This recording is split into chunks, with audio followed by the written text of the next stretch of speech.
Kita lanjutkan berbincang ngabuburit sambil nambah ilmu di Insight Ramadan Jak TV bersama Danon ya.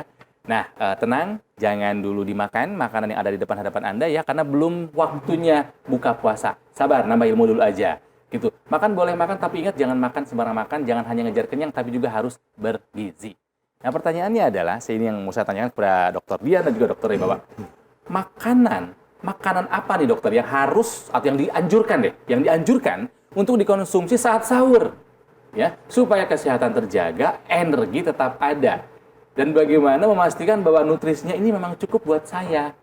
Dibedakan tolong ya, buat dewasa berapa, anak berapa, ibu hamil berapa, lansia berapa. Nah gitu, Dokter Dian deh. Ya.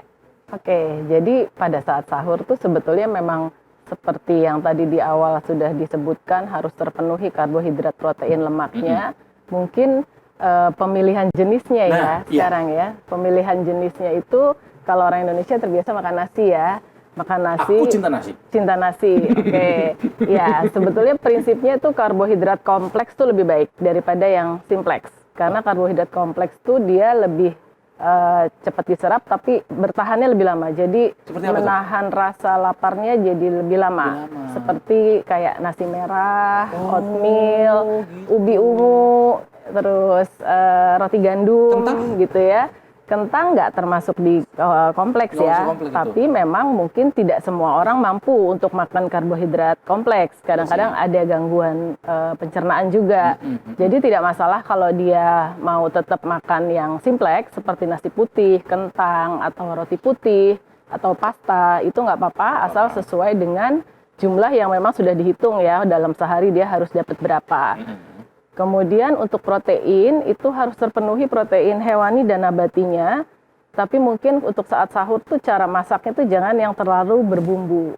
Jadi jangan yang terlalu ada pedesnya atau ada lemaknya gitu ya. Jadi kita masak yang berkuah, mungkin lebih baik berkuah bening ya, karena dia ada cairan juga di situ kan. Kalau sahur kan ngantuk ya Mas Ronald ya, kadang nggak ketelen gitu kadang kan. Makannya sambil merem loh kita. Iya betul. Mesti ngantuk tapi harus makan, ya kan?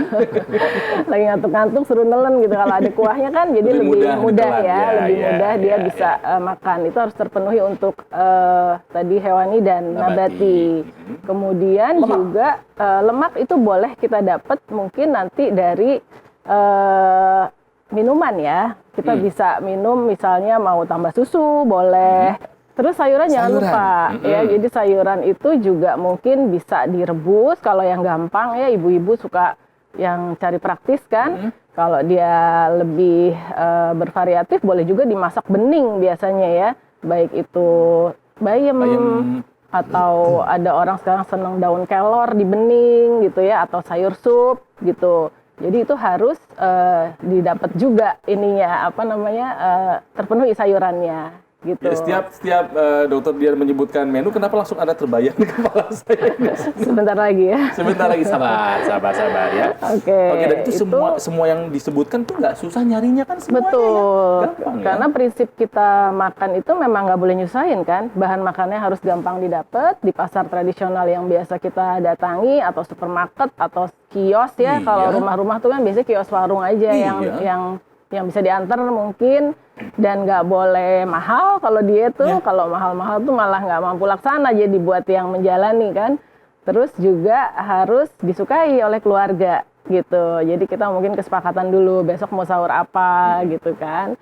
Dan untuk bedanya tadi anak-anak, kemudian dewasa, lansia gitu ya. Sebenarnya itu masing-masing kelompok usia itu sudah ada rumusnya untuk menghitung kebutuhan kalori gitu. Tapi prinsipnya kalau kita mau pakai rekomendasi dari Kemenkes tuh kita punya yang namanya isi piringku, Mas Ronald. Isi piringku, ini rumusnya apa nih? Nah, isi piringku itu kita kan kalau lazimnya piring bulat ya. Ada sih variasi piring yang kotak atau oval juga ada. Tapi kita anggaplah piring bulat gitu ya.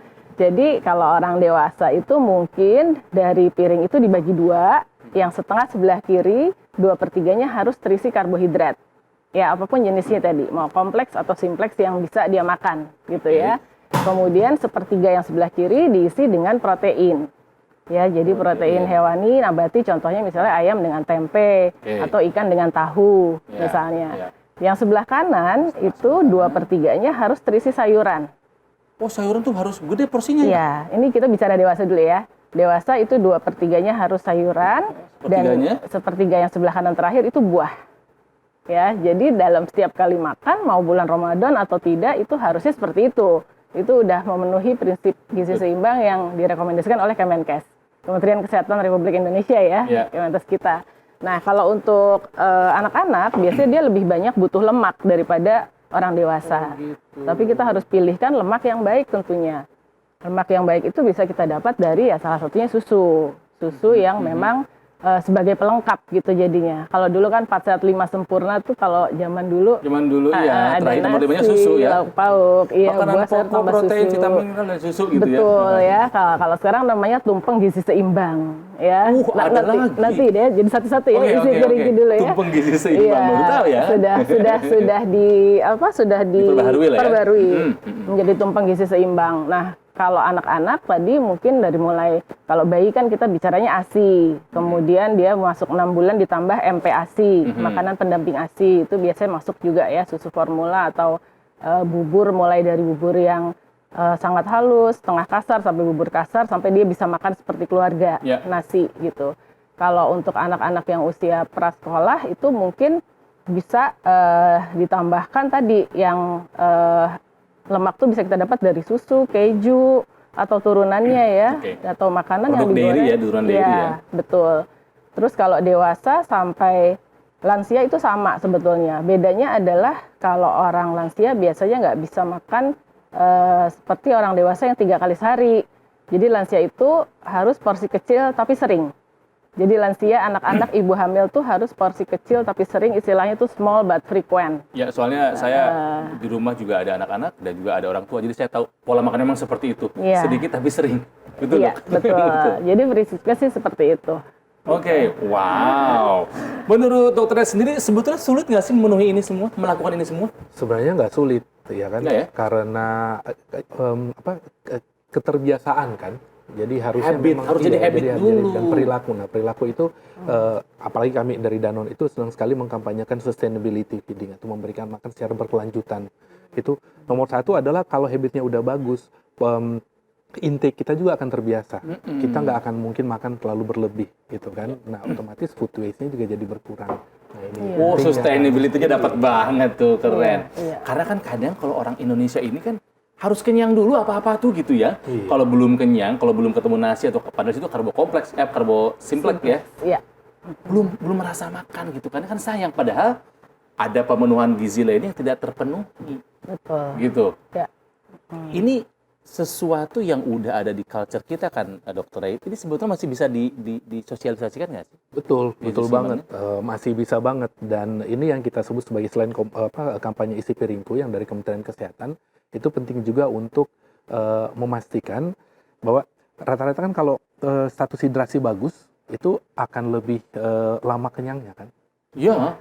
Makanya asupan cairan juga sangat penting di sini. Selain itu, ya tentu saja ketika kita di bulan suci Ramadan itu kebiasaan untuk jajan juga sebenarnya kan lagi semakin terbatas. Ya. Jadi kombinasi antara tadi hidrasi yang takjil baik. war. Iya. Takjil war. Tapi warnya itu paling cuma berapa jam sih? Setelah itu paling udah sibuk tarawih. Minumnya dipenuhi dan serat. Nah, itu sebabnya kenapa Dokter Dian juga mengatakan tadi, nah penting pada saat waktu makan kita yang sangat terbatas, asupan nutrisi yang lengkap dan seimbang itu harus dipastikan. Salah satunya ya kalau untuk pada usia anak dan juga orang tua, keluarga, itu asupan susu itu juga merupakan opsi yang di bulan Ramadan dan di luar Ramadan itu juga merupakan opsi yang sangat baik untuk memenuhi status nutrisi. Ya, karena untuk memenuhi gizi yang seimbang sebetulnya kita ini bukan yang nggak bisa, tapi mungkin lebih ke nggak mau. Kita memilih apa yang menjadi keinginan kita aja, padahal mungkin tubuh kita nggak terlalu membutuhkan itu. Betul. Dan seringkali kita menyalahkan makanan, padahal yang salah adalah kitanya. Ya Mbak ya? Iya, sepakat. Jadi mungkin yang harus diperbaiki dulu adalah mindsetnya dulu, manfaatnya seperti apa. Dan saya kira kalau misalnya Anda menjalankan apa yang disampaikan oleh dua dokter di depan saya ini, saya kira Anda bisa menjalani ibadah di bulan Ramadan, bukannya soal menahan laparnya saja. Karena bulan suci Ramadan bukan hanya soal nahan lapar pada saat siang. Karena masih ada ibadah-ibadah lainnya yang mungkin kita akan lakukan lebih banyak, lebih sering. Nah gitu kan, kita membutuhkan asupan gizi yang seimbang supaya pahalanya makin banyak karena ibadah kita makin pol-polan di bulan suci Ramadan. Oke? Masih banyak yang ingin saya tanyakan ya, dan saya juga akan tanyakan yang mungkin ada di kepala Anda. Tenang saja. Jadi jangan kemana-mana, tetaplah di Inside Ramadan Jok TV bersama Danon.